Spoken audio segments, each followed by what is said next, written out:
Soft white flesh turns past me, slaked with blood.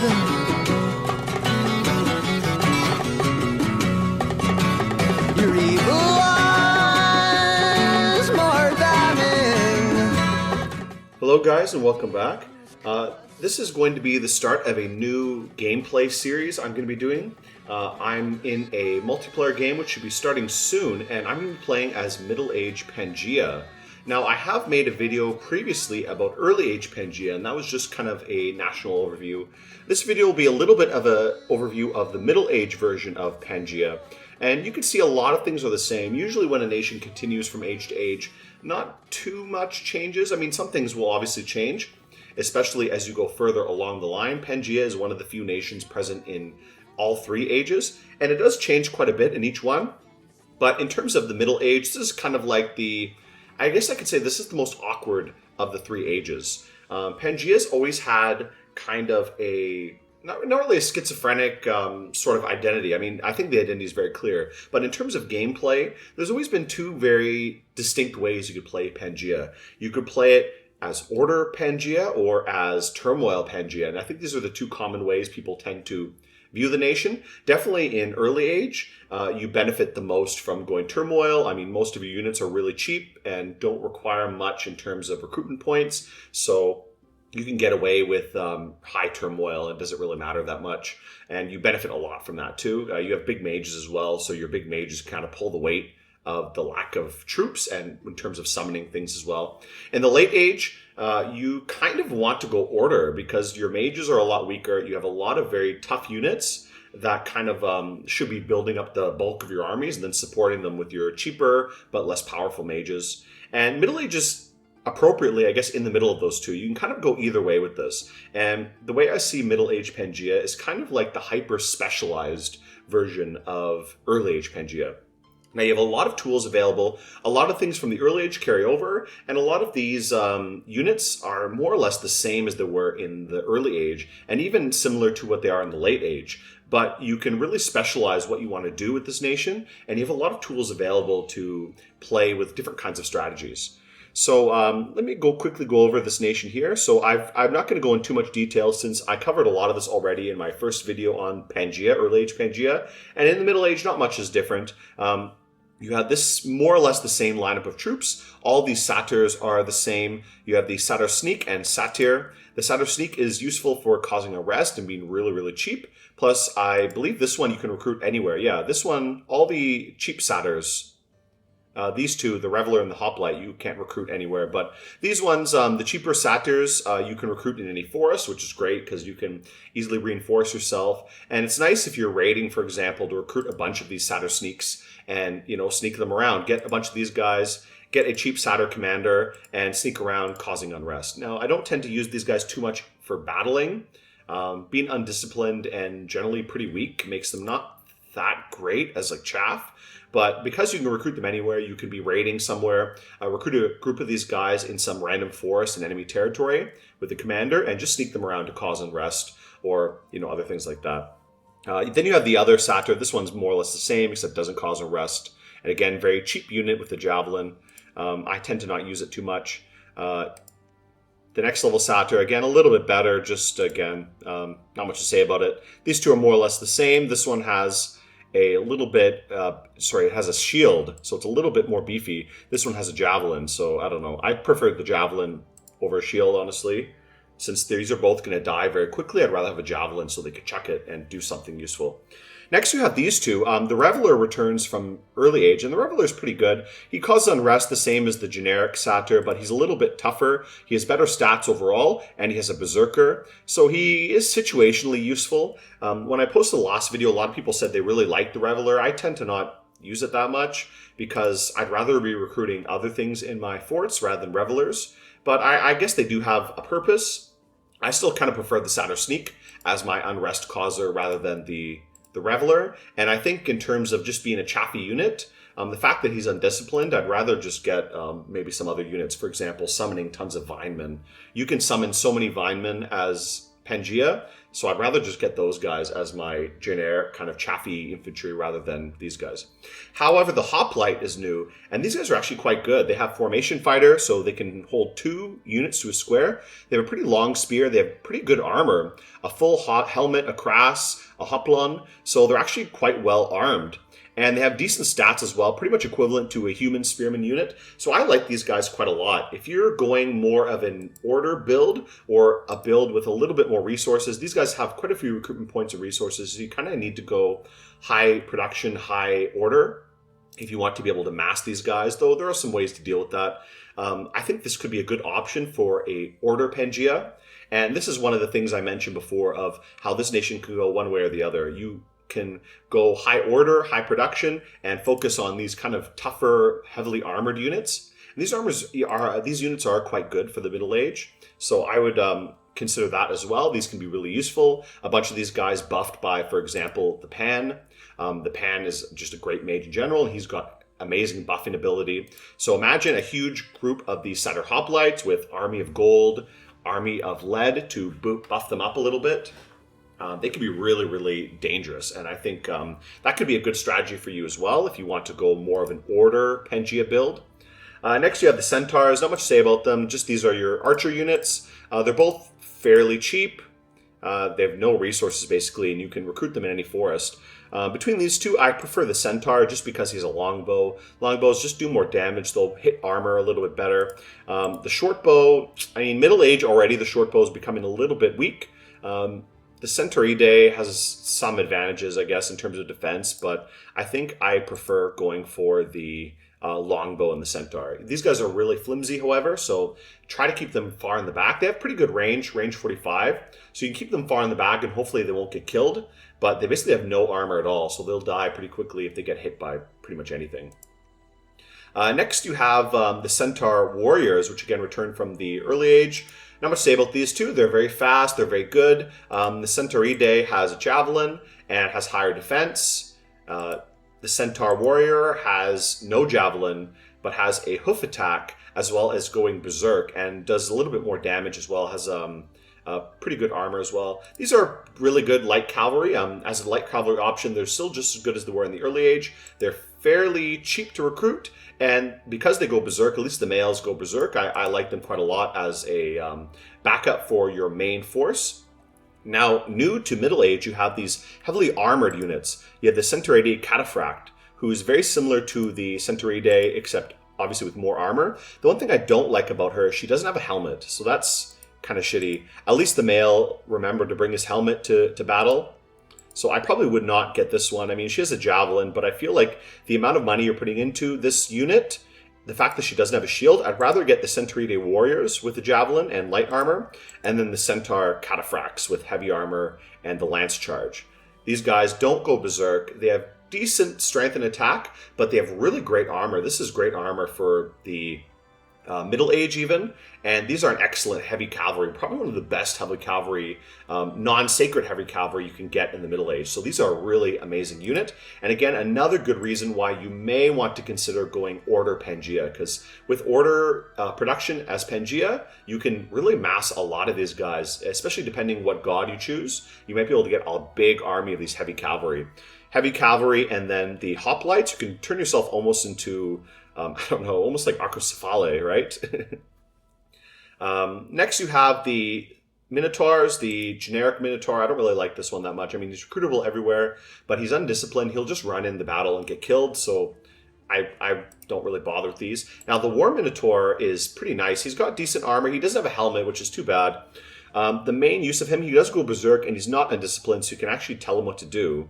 He has a trample, which is okay against human units. I mean, it's situational. To be honest, I wouldn't really consider this as a big counter for like small units, even though they do have that trample effect. They're just going to get surrounded and killed very quickly.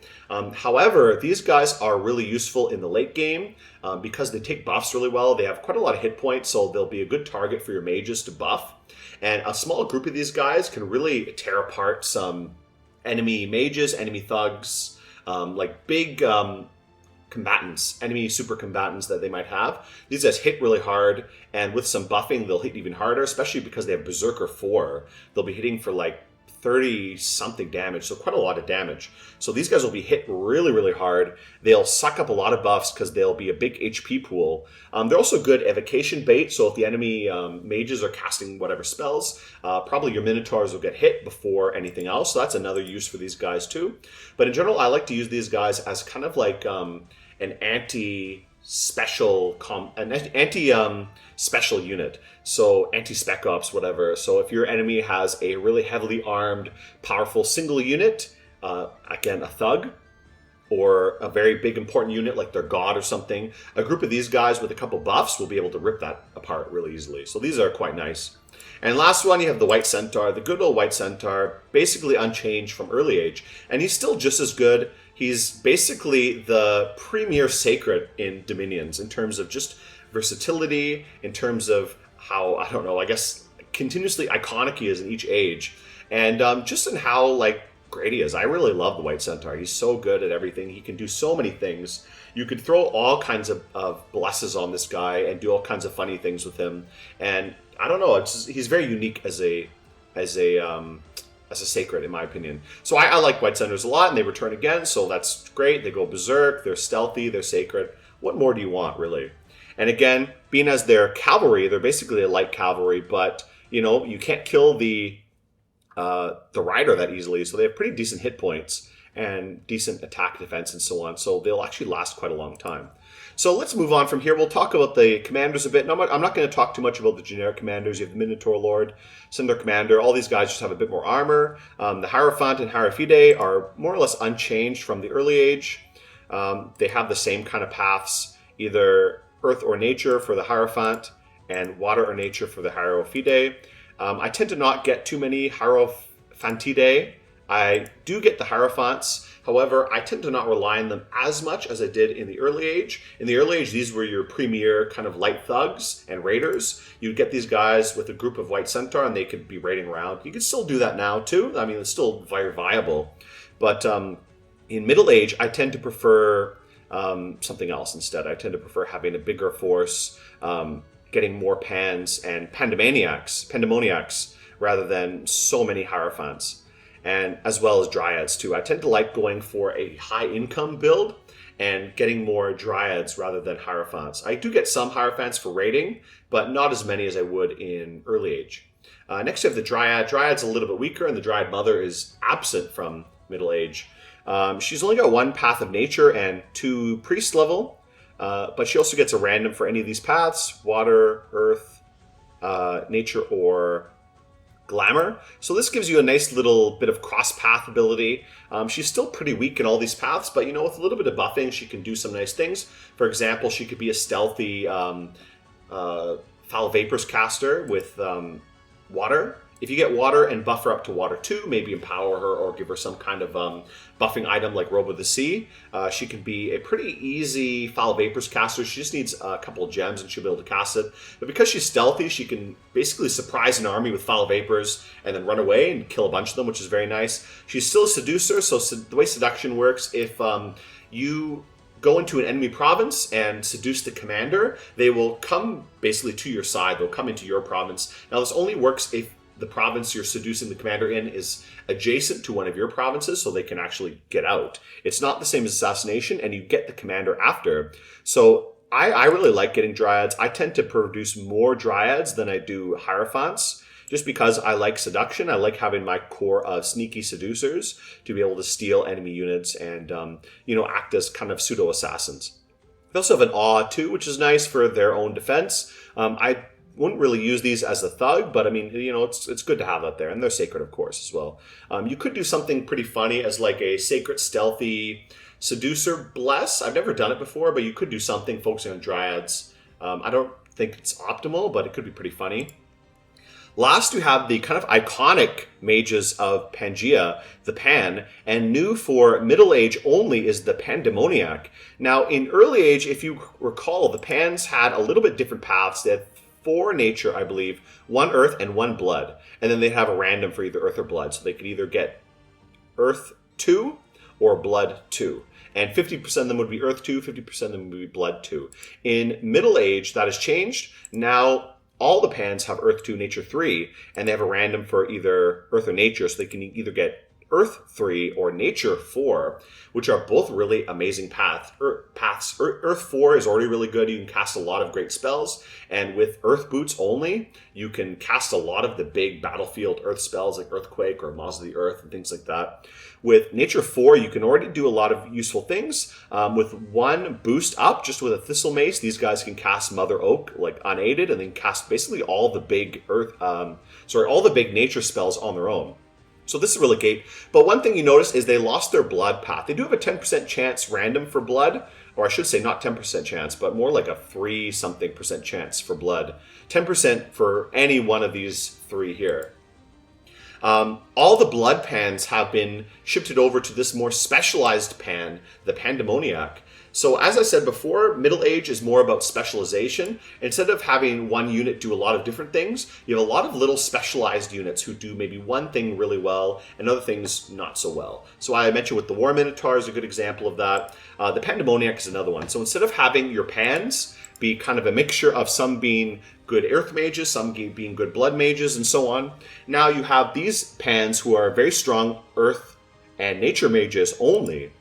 And then you have the separate capital-only Pandemoniac, who's a very good nature mage and a decent blood mage. He comes, built in with Blood 2, which is kind of like optimal for blood hunting. So this guy works pretty well as a blood hunter. And if you want to build up your blood economy as Pangaea, which I would like to do and I tend to prefer, you're going to want to get quite a few of these guys, basically recruiting these guys as much as possible from your capital.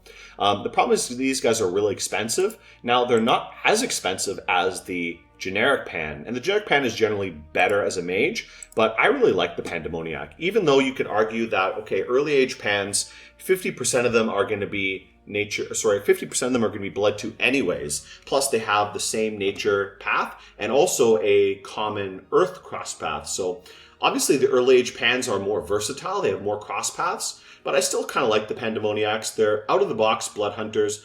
You're guaranteed to get a Blood 2 every single time, so they're always going to be very useful for blood hunting.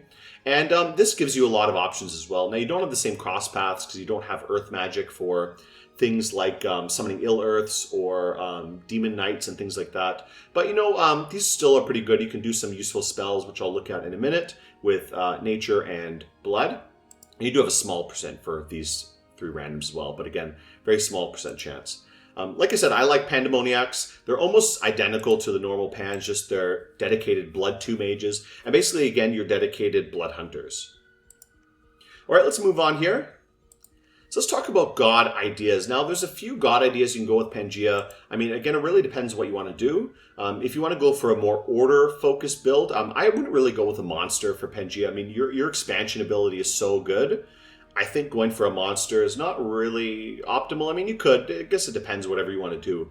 But I do like the Black Bull for Pangaea, or even the White Bull. But I tend to like getting blood as middle-aged Pangaea. I like leaning into the blood magic a lot, because Pangaea always has an issue of late game, falling off in the late game. So blood is a good option to secure your late game potential. So that's always a good option. Black Bull could be a good one. Black Bull is always good. You could do something like, for example, I'd probably go 3 Turmoil in this case. 5 blood, maybe something like Blood Surge, and something else. You could go Berserker for a little bit extra Berserk power for your Sacreds. That could be pretty good. Something like this could make them really, really killy.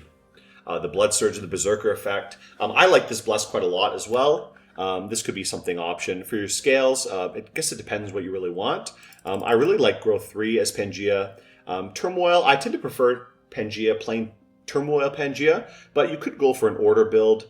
For the other ones, I guess it doesn't really matter too much. If I'm going Turmoil, I probably want to go Luck, and then Magic as well. If you can afford it, see if you can go Magic too, or Production. Depends what you want to focus on. If you think you're going to be making a lot of these heavily armored units, like Cataphracts, you probably should go Production, if you can afford it. This is already a little bit expensive, so I may have to somehow salvage some points here. So I could maybe do this. This could be an okay Bless. And then I have some points to get a few Dominion points here, so not too bad. So that could be okay. Oh, I still need one more Bless point. So what could I do here? A little bit tricky. I'd have to finagle these a little bit more. Maybe I could manage something else. Maybe like one production. Go there and then like that. I don't know. Something like that could be okay. So I guess it depends. This is not what I'm going to go with in the game I'm going to be playing. I'm actually going to be going with the Blood Fountain. And I'll quickly go over what my bless is with that one.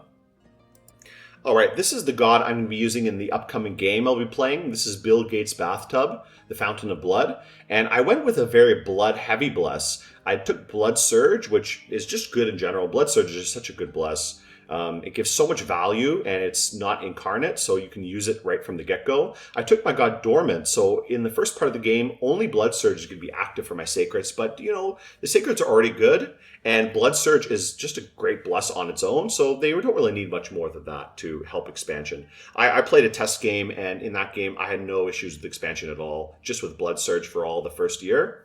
Then I also took Blood Bond. So once he wakes up, after about a year, the god will wake up, and then I'll be able to use Blood Bond. Now, this is a little bit questionable. I may consider changing this when I actually join the game, but actually I kind of like this setup because you have such easy access to regeneration as Pangaea. I don't think you really need to spend a lot of points getting a regeneration bless. So what I did instead is went for these two, Blood Surge, Blood Bond. Blood Bond lets friendly sacreds share damage between each other. So basically a huge mass of the white centaurs will be able to share their damage with each other while they're going berserk, while they're blood surge, and so on. So it actually makes them a little bit more stable. And since the sacreds are quite decent in terms of their health, the Blood Bond actually works quite well. And again, once you can research some regeneration spells, like you have such easy access to regeneration, as I said, you can really make this pretty powerful. In the game I'm playing, I've got regeneration. Once I can research mass regeneration, then this would be really scary with the Sacred Centaurs. I also took some other paths. I didn't take a bless with these. I took Astral 6. The reason I took Astral is, for one, to break myself into Astral. Blood and Astral are both great for late game, giving you some more magic diversity. I like taking a little bit of magic diversity with my god, getting things I don't have. Basically, I'm almost covered for everything except fire and death. These are the two paths that I'm really lacking, but it's pretty easy for Pangaea to get into at least low-level death. And fire, maybe some way. I don't really know how you get into fire as Pangaea. I'd have to research a bit more. But fire is not very important, to be honest. Okay, so yeah, Blood and Astral. These two synergize really well because they allow you to do horror remote attacks. And that's one thing I would like to do in the mid to late game. Start using horror attacks with my god. Sending a horror to attack enemy provinces or enemy armies as a way to help mitigate some of the kind of late game weaknesses of my armies. So that could be an option as well. These cross paths can be that good option. Obviously, having Astral lets me teleport and do a lot of Astral kind of shenanigans. And I also took 2 Earth. This is something I really wanted, more for crafting cross paths. Now, Blood and Earth have a great cross path for crafting some things like the Bloodstone, which allows you to buff your Earth power. So that plus Earth Boots will allow me to give any of my Earth mages +2 Earth, which is really useful for a lot of things like casting some big Earth spells or Earth Globals and so on. And also Astral and Earth also have some nice cross paths too, mainly with Crystal Gear, which is also really useful. So basically these 3 I think are great. They give me a lot of late game options. They give me a lot of strategies. They leave a lot of strategies open to me with these 3 only. And give me a lot of much needed diversity that I really need as Pangaea. Since I'm lacking a lot of cross paths with my units as Pangaea, this kind of helps me fill those gaps a little bit. This guy's also a good Blood Surger, so I can teleport him around and use him to Blood Search if I really want to, or just use him to research or cast some globals and things like that. So all in all, the Blood Fountain is really good. He's pretty cheap too, so I like this god. I'm definitely going to be going with him. I may or may not change up this Bless. I might change Blood Bond for something else, but I'm kind of debating. I'll see what happens. Another option I mentioned, if you want to go for a more order-focused build, there are a few options. Maybe Statue of Order might be pretty good because he's pretty cheap. I probably wouldn't, like I said, I probably wouldn't go for a monster or a Titan, definitely as Pangaea. I mean, you could go for one of these small guys, but none of these guys give you a path bonus, or sorry, a scale bonus. So I like the Statue of Order because obviously he has an order scale bonus. That means I can go up to order 3, growth 3, production, luck, and nature. I can go very like scales heavy kind of thing like that. Another option would be more of a production bonus. For example, Titan of the Forge will give you a bonus to your production scale. This could also be an option too if you want to focus more on your heavy units. I like Titan of the Forge. It gives you some good cross paths, which you're lacking as Pangaea, mainly fire. If I was taking him, I might consider, I probably wouldn't take much of a bless, honestly. Maybe take him dormant. I'd probably have to finagle these paths a little bit more. I think if I was going order, I probably would not go luck. I might go actually misfortune. So something like this might be a little bit better idea. I can go a little bit higher there. Maybe just a really, really simple bless, like attack skill or something like that. And then maybe, I don't know, maybe Strength of the Earth or Reinvigoration could be pretty good. So something really simple would be pretty good. Attack skill would help for repels with your Sacrets. And Reinvig would be good as well for some of your sacred units. But the ones who really need reinvigoration, mainly your pans, are not sacred, so they won't really benefit from this. I don't know. I mean, something really simple like that could be good. You can also go for a little bit more diversity, just not even really worry about the bless. Go for like Astral or something to get Astral Earth and Astral Fire or whatever like that. This is more of a scales focused. I could take some different scales, specifically high production to get production 3, which could be useful for me if I want to produce a lot of centaurs. But this is something I don't really like doing, so I haven't really thought about it too much. All right, and here's the test game I was playing. This is about pretty mid of year 2. And I've done pretty well in this game before already. The expansion went really well. I've been really focusing on getting the Pandemoniacs. You can see a few of them are finding blood slaves in different places.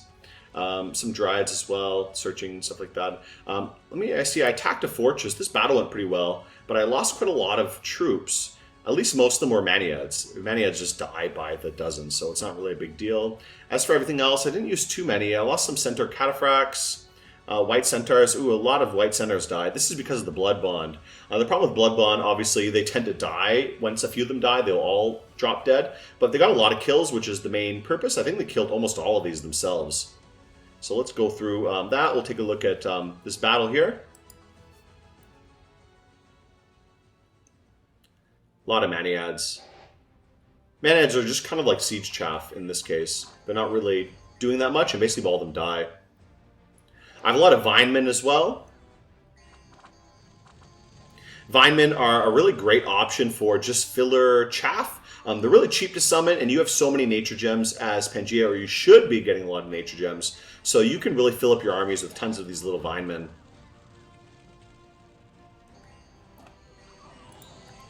Oh, there's Urk's God. And you can see the Blood Bond is pretty decent. It spreads out a lot of the damage, so they do end up basically all dying, which is too bad. But they last long enough to basically clear out this gate and rush in and start killing the gods and killing everything here. So this battle goes quite well for me. Yeah, the Centaurs clear up. There these guys go. Okay, that's pretty much done. So not too bad. That was taking Uruk's capital. What is this? Oh, some commoners attacking the Pandemoniac.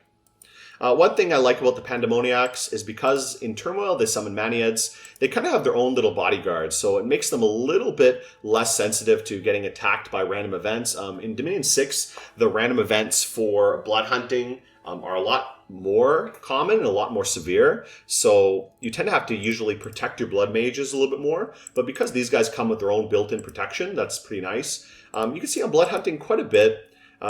Another thing is I took high luck and high magic, so I actually have a lot of provinces where I got a free lab. So for example, these two provinces, Land's End and Dorothan, I got a free lab, so that's really nice. It makes blood hunting much easier, so you know, it's free infrastructure. I could just pop a blood mage there and start blood hunting. This one, a few others I had to build some labs. Other ones I'm just kind of migrating back and forth. Usually I like to build a lab in the provinces because labs are pretty cheap, and you know, my income is pretty good. I'm making quite a lot of income in general, even though I'm recruiting a lot of pans and basically a Pandemoniac every single turn. Every turn I'm getting a Pandemoniac. I should send these guys out to Blood Hunt as well. Yeah, let me go there, that's fine. So these guys can go out to Blood Hunt. like I said, I usually get these guys to blood hunt as much as possible if I can. Looks like this guy got pretty lucky. He got a random for Nature 4, and this guy got a random for Earth 1. So that's pretty nice. So you do get these nice little randoms to give you a little bit of flexibility in terms of cross paths. So you will get a few of these guys at least. For example, one of my pans around here, this guy got a random blood. So you won't be lacking some mages with these cross paths, especially if you're getting a lot of pans and pandemoniacs.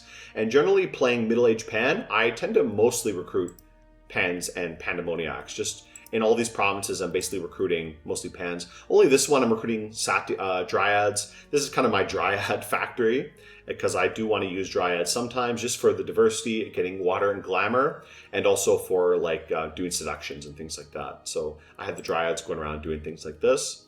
Not much else to say. I mean, I've expanded pretty well in this game. See, I'm quite big. I'm eating up at the moment, and I've been really satisfied with the way this game has went.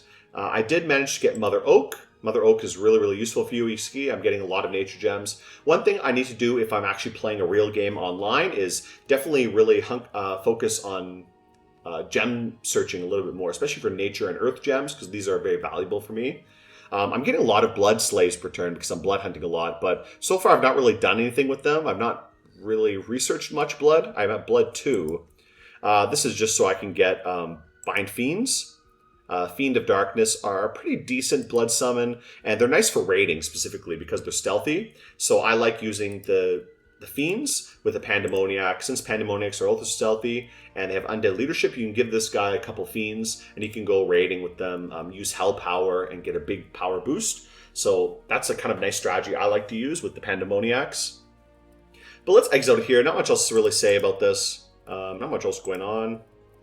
Again, I'm just kind of raiding around here. I'm going to eat up I'm going to take these 2 thrones and such and such. But this is just a test game, basically. So not much else really going on here. I'll cover up what's next in the actual online game. I'll cover the first turn or so. But before I do that, I'm actually going to leave this game and take a look at some features of middle-aged Pangaea before I move on to the actual online game. All right, here we are here. So this is some things I wanted to highlight about middle-aged Pangaea. So a lot of these things continue over from early age. A lot of things are maybe new or something I would like to focus on more on middle age. So here are your national spells, more or less the same as early age. A new one is Fort of the Ancients. In early age, you have a spell, the Summon Bramble Fort or something like that. In late age and middle age, you don't have this anymore. That was like an level 0 spell, so you get that right at the beginning of the game. This one you actually have to get to Alteration 5 to use this. It's still very, very useful, so it's something I want to get anyways, and you really should be trying to get to Alteration 5 pretty quick, because you also want Mother Oak. So Alteration 5 gives you Mother Oak and Fort of the Ancients. That means you can cast Mother Oak to start getting really high income of nature gems, and then you can use Fort of the Ancients to build forts in basically any forest or underwater. So this is really useful as well for you. Something priority, I think, to get Alteration 5 for sure. Another one is Monster Boar. I mentioned this in my last Pangaea video. This is like an unrest creating spell. You can cast this in enemy provinces. It's pretty cheap. It's pretty easy to cast, and it'll just cause a lot of unrest in whatever province you cast it in. Now let's take a look at a few other spells that might be useful. Some long-term priorities, I think. These are other kind of ritual spells, battlefield and global spells. Gift of Health at enchantment 7 if you tend to go down enchantment later. This gives an HP boost for everything in your, HP boost per your Dominion scale, and also heals afflictions and reduce aging. Now aging is not really a problem for you as Pangaea, but healing afflictions is really good, and the HP boost is really good for your thugs and things like that. Next is Nature's Bounty. This is enchantment 9, so this can be super late game if you ever get here.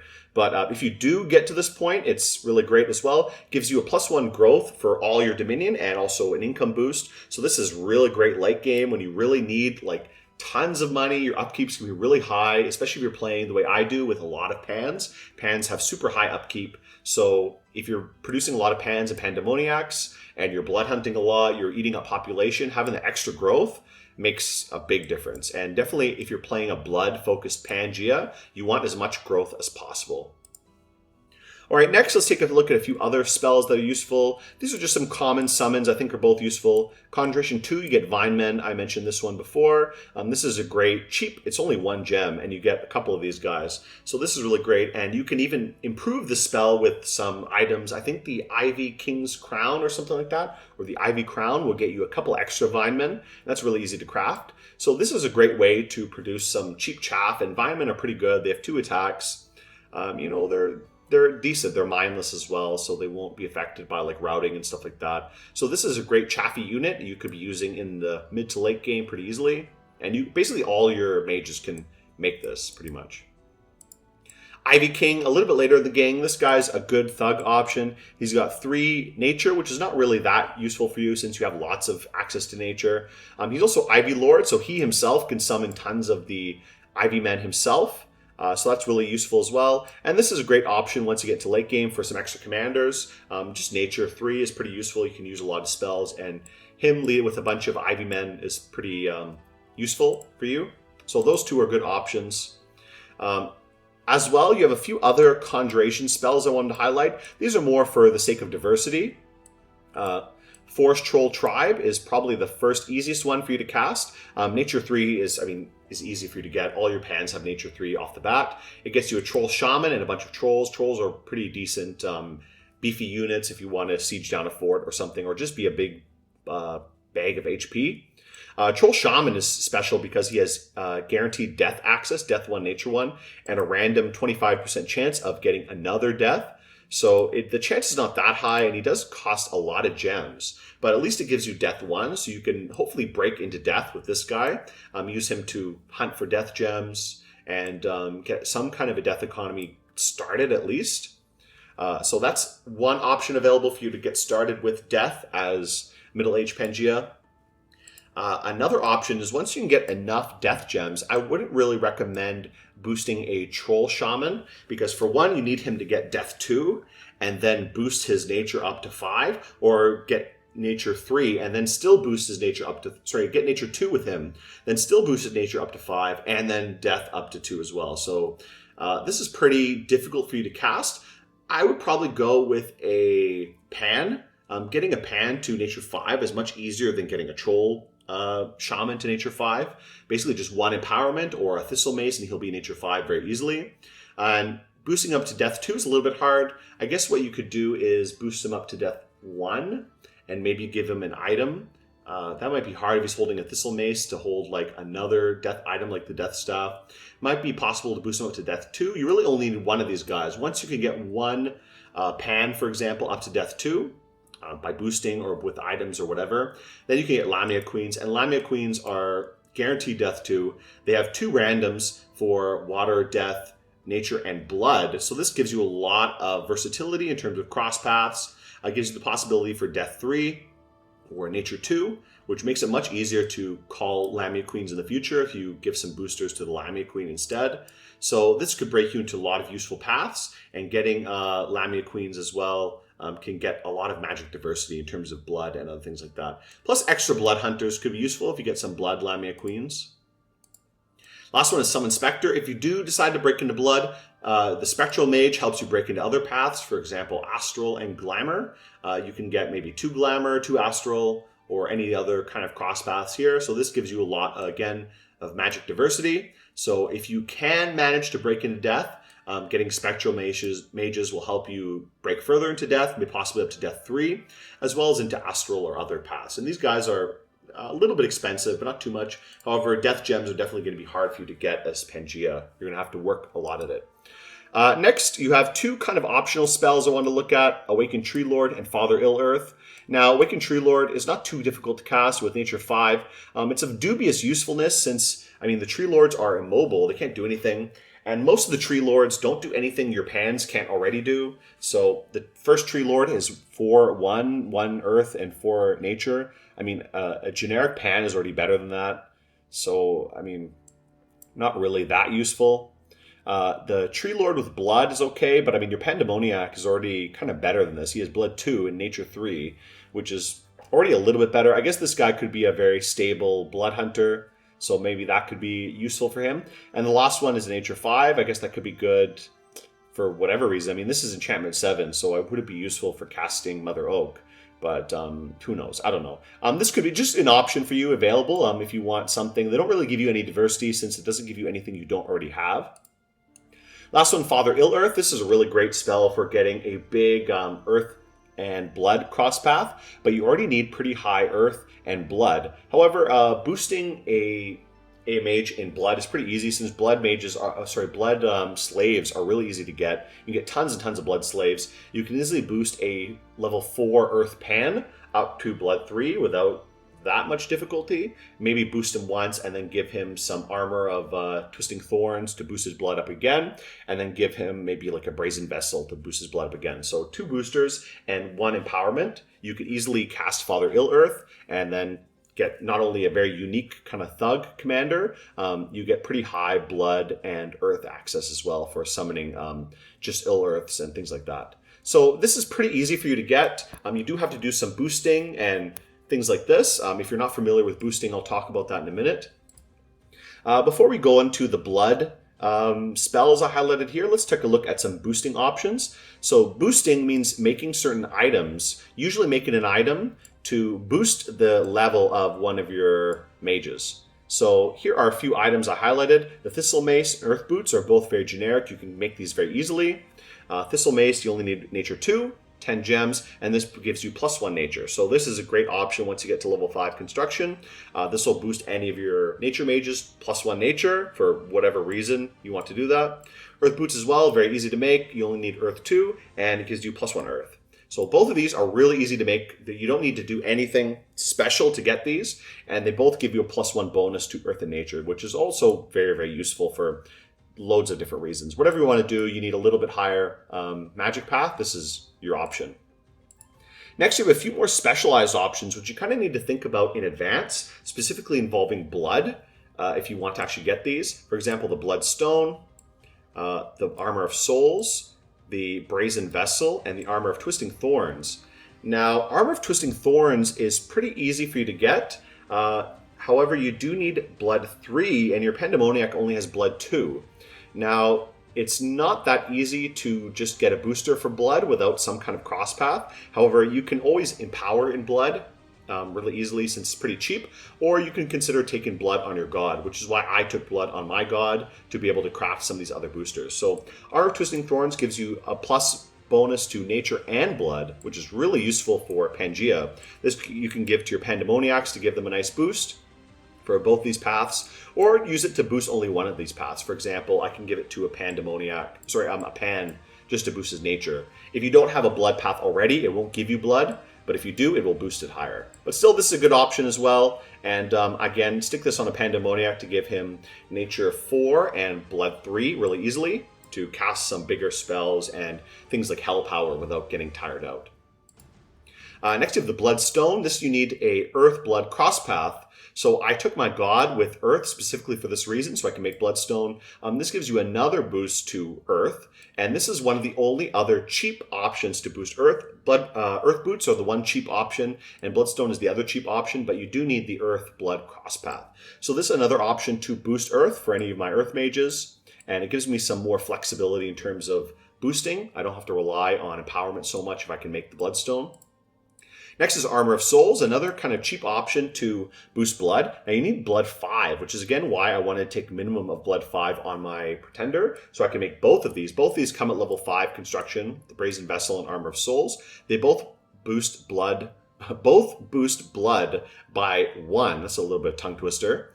So you can get possibly, for example, on a Pandemoniac, give him Armor of Souls, give him Brazen Vessel, and he can go from Blood 2 to Blood 5 very easily. And Blood 5 lets you cast some really big spells. For example, this one, Bind Heliophagus, which is a really important blood spell in the late game. All right, so that's a good option as well. Again, gives you a lot of boosting potential with the kind of strategy I'm going with.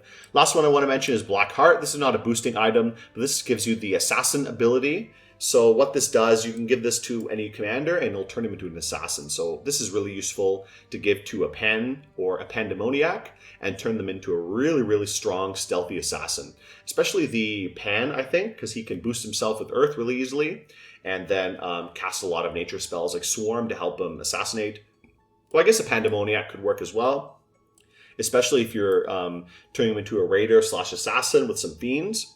He can use hell power to boost himself up and then be a pretty decent assassin as well. Lastly, I want to highlight some of these blood spells. So I have 3 blood nature spells. These are ones that are pretty easy for you to cast as middle-aged Pangaea with your Pandemoniacs. First is crossbreeding as well as improved crossbreeding. Both of them are the same, except improved crossbreeding gives a little bit better results. Let me find the other one. They're both basically the same idea. Just this is an upgraded version of crossbreeding. They both do the same thing. They summon a bunch of random kind of hybrid monster units. Improved crossbreeding is better, and both of these are improved by high luck. So in this case, because I'm taking high luck, I probably would make use of crossbreeding to also generate some chaff. These kind of blood slaves are really, really cheap to get, probably even cheaper than a single nature gem to make Vineman. And since you get like 30 units, you can make a lot of chaff with crossbreeding. So actually, I do like crossbreeding a bit, quite a lot, especially in luck scales, because I can fill out my armies with a lot of junk really, really easily and use that to kind of, again, fill up the army a bit and get some chaff. Next is Blood Fecundity. This raises the growth scale and raise the growth scale by 2 in any province. So for example, if I'm taking growth 3, I can raise my growth scale to the absolute maximum in Dominion 6 of growth 5, which is really amazing. That'll cause things like not only forests to spontaneously grow, which is great for Pangaea because that means anywhere that has a forest, I can cast a spell and instantly get a free fort, as well as just improves the income. Growth always improves income, and this can be a good way to counteract your blood hunting. If you're blood hunting, killing a lot of population, and unrest, you're having to patrol to also kill population. This can help mitigate that a lot by really boosting your, your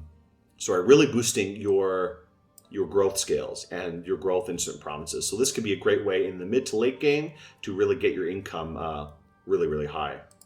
Last one is Reign of Toads. This is a remote kind of attack spell. It causes an omen in an enemy province, causes really, really high unrest. So this really synergizes really well with your Monster Boar spell, as well as your Satyr Sneaks, which all are unrest-causing spells. Reign of Toads causes a lot of unrest. It gives Misfortune 3 in an enemy province. So unless they have Luck 3, they're going to be going into Misfortune, and that can cause all kinds of nasty things. Imagine casting this on the enemy capital, especially if they didn't take Luck scales. They're going to suddenly find themselves in really deep Misfortune. Even worse if they took like Misfortune 2, because they're trying to be cheeky and take Misfortune. They'll find themselves Misfortune 5, and I don't even want to imagine what happens at Misfortune 5. Probably the game will just explode and kill you, to be honest. Your computer will literally blow up and you'll die at Misfortune 5. So I don't know, I like Reign of Toads. I think this is a cool option, and this is a really option. It also gives disease too. Diseases are just great. I mean, they suck so much to get diseased for your commander. So if you can cast this on like the enemy capital or something like that, that'll be really, really funny. I've seen a game once where the enemy capital got hit by a random event, like a necromancer white attack or something like that, and they lost the capital to the random indies. So that's really embarrassing, but really funny. Last ones are Bind Fiend. These are just generic blood spells, and 3 red seconds and Bind Heliophagus. Bind Fiend, I mentioned why I like it, because it's the Fiend of Darkness. This is not that great in terms of demon summons. I mean, they're pretty good. They have 2 attacks. They're pretty strong. They have dark power, so they'll be useful if you're fighting underground. They're also stealthy as well, so you can use these to sneak around and raid. And since Pangaea is already a big raiding nation, this gives you a little bit more flexibility for raiding as well. If you can break into Earth Magic too, you can even give one of your Pan or Pandemoniacs some flying boots to get these guys to fly around and raid, which is really, really funny. Other options, 3 red seconds. This is a pretty late game blood spell. This lets you use blood to build a fort. So again, another option for building instant forts. That's really great for you. As I mentioned before, blood 5 is really easy for you to get with a couple boosts. And by late game, this is really cheap as well. So you can just pop up forts basically everywhere you want. And last one, Bind Heliophagus. This summons one of these demon lords. And these guys are mostly useful for diversity's sake. They all have blood magic, of course, but a few of them also have death magic. These two have death magic, you can see, which can help you get into death in the late game. And this guy has fire magic to help you get into fire magic as well. So all of these are great options. These death guys can also help you get vampires too. They can each summon vampires on their own to get a massive core of death blood mages going with your vampires. So this is a great late game option, but you have to rush this because these are all unique commanders. Once someone else summons them, you're not going to be able to summon them until they die, I think. I'm not really sure. But yeah, so this is a good option. And especially in the Middle Age, because there are not that many blood nations, if you really lean heavily into blood as Pangaea, even though you're not really a big blood nation, I think it's definitely worth it to lean as much as you can into blood, because blood is pretty rare in Middle Age. You're going to be in a unique position to take advantage of a lot of these useful blood spells where other nations will just not be able to do it. Okay, so here's turn 1. This is my god, Bill Gates' bathtub of Pangaea. And we could see, let's see where my start is. Not much I can really say about it. It looks okay, I guess. I do have some forests around, which is nice, so maybe I can make a beeline for one of these a little bit later in the game to be able to cast some of my fort building spells. I think the first thing I'm going to do is the same thing I did in my... Let me just check the... Okay, they have some here. I don't think I'm going to go for any of those, though. The first thing I'm going to be doing is recruiting a Pandemoniac first turn and creating a few of these white centaurs. Basically, all I can afford is this. That's enough for now. Let's also send my scout around. Now, I don't see any areas here where someone might be close to me. Sometimes you can see the province name. Oh, it looks like Pelagia is here. So that's a little bit of a problem. Let's go actually fly over there and see if we can spot them. So that kind of sucks. That means Pelagia is going to be right on my doorstep, which is really not that great. I think I can fight them off from the land. I at least hope I can come to some agreement about this province, Lost Canyon Range. I may try to expand here first to deny them that one. I really don't want them to be right within my cap circle. And ideally, Resting Heights as well. I don't really like them being there. But at least there's a mountain between these two, so it's less of an issue. And this one also is not that great to have them, but, you know, I can't block them everywhere. I do hope they try to expand more into the north rather than towards the south and me right here. Right, as for that, beyond that, there's not really much I can really say. I'm going to try to follow the same strategy I did in my test game, which is recruiting quite a few Pandemoniacs, recruiting as many Pandemoniacs as possible, trying to blood hunt as much as possible, and then using that blood income to supplement my very strong nature and earth. So not much else to really say for this turn. What happened here? Oh, sorry, never mind. I was in the wrong province. No wonder I couldn't do anything. So yeah, again, recruiting a lot of Pandemoniacs, getting as many white centaurs to start, and maybe send out some raiding parties with the Hierophants. I probably won't get too many Pandemoniacs to start with. I'll probably try to switch over to Hierophants for the time being, just to get a nice research base of them and also a group of raiders for later in the game.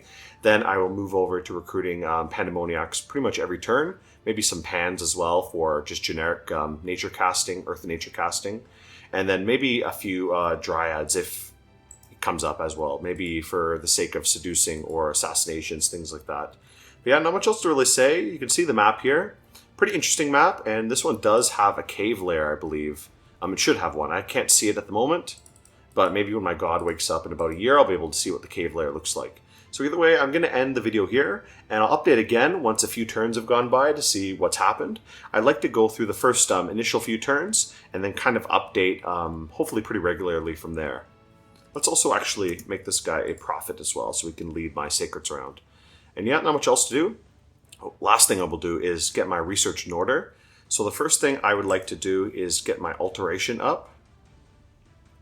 I want to get to alteration 5 pretty quickly. Something else I really need? Nothing really that important. Let's just get to alteration 5 as soon as we can. Then I want to get to enchantment 3 so I can get regeneration. This will let me buff some of my units, and eventually I'd like to get to group regeneration. And then I believe mass regeneration is somewhere down here. There it is.